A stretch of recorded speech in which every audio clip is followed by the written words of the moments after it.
ജീവിതത്തിലെ ഏറ്റവും സന്തോഷം നിറഞ്ഞ ദിവസങ്ങളിൽ ഒന്നാവും ഇതെന്ന് ഞാൻ പ്രതീക്ഷിക്കുന്നു. എന്ത് തോന്നുന്നുണ്ട് നിങ്ങൾക്ക്? എന്താ സിനിമകൾ പറയാനുള്ളത്? ഈ ഒരു ജനസാഗരത്തിന് മുന്നിൽ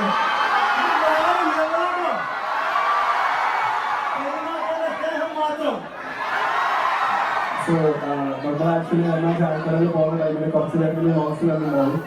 നമ്മളൊരു 3 മണി 4 മണി നേരത്തൊക്കെ നിങ്ങളെല്ലാവരും പോലെ നമ്മൾ ചാടിക്കാറുണ്ട്. അപ്പൊ അങ്ങനെ ഇറങ്ങി ഞങ്ങൾ പോയി വീഡിയോ എടുത്ത് അന്ന് പുള്ളിക്ക് ഞങ്ങൾ അറിയില്ല, ഞങ്ങൾക്ക് പുള്ളിക്ക് അറിയില്ല. ഞങ്ങൾ വീഡിയോ എടുത്ത് ഞങ്ങൾ പോയി. പിന്നെ തിരിച്ചെത്തിയപ്പോൾ 2 ദിവസം നേരം കൊണ്ടുപോയി പുള്ളിക്ക് ലൈഫൊക്കെ ആകാൻ മാറി.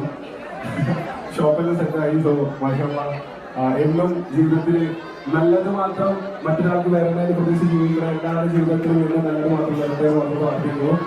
സോ ഇന്ന് എൻ്റെ കൂടെ എന്നെക്കാൾ ഏറെ സ്നേഹത്തോടെ സഹകരിക്കാനും സ്വീകരിച്ച വളർക്കാത്ത എല്ലാ ജനങ്ങൾക്കും വേണ്ടി നന്ദി. Thank you so much.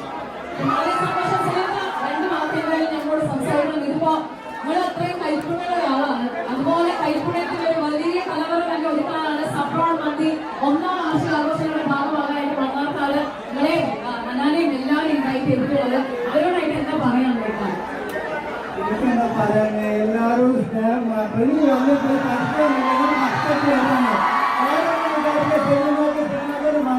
എല്ലാവരും ഇഷ്ടം മാത്രം പെരുമാറുന്നു. സഫ്രോൺ മന്തിയുടെ സഫ്രോൺ മന്തിക്ക് സിനിമകൾ ആശംസകൾ നേരുന്നു. കൈപ്പുണ്യം, ആ കൈപ്പുണ്യത്തിലുള്ള ചായ കുടിക്കാനും അദ്ദേഹം ഉണ്ടാക്കുന്ന രുചികൾ അറിയാനും നിങ്ങളൊക്കെ നമ്മുടെ നിലമ്പൂരിനെ ക്ഷണിക്കാണ് കേട്ടോ. Thank you so much.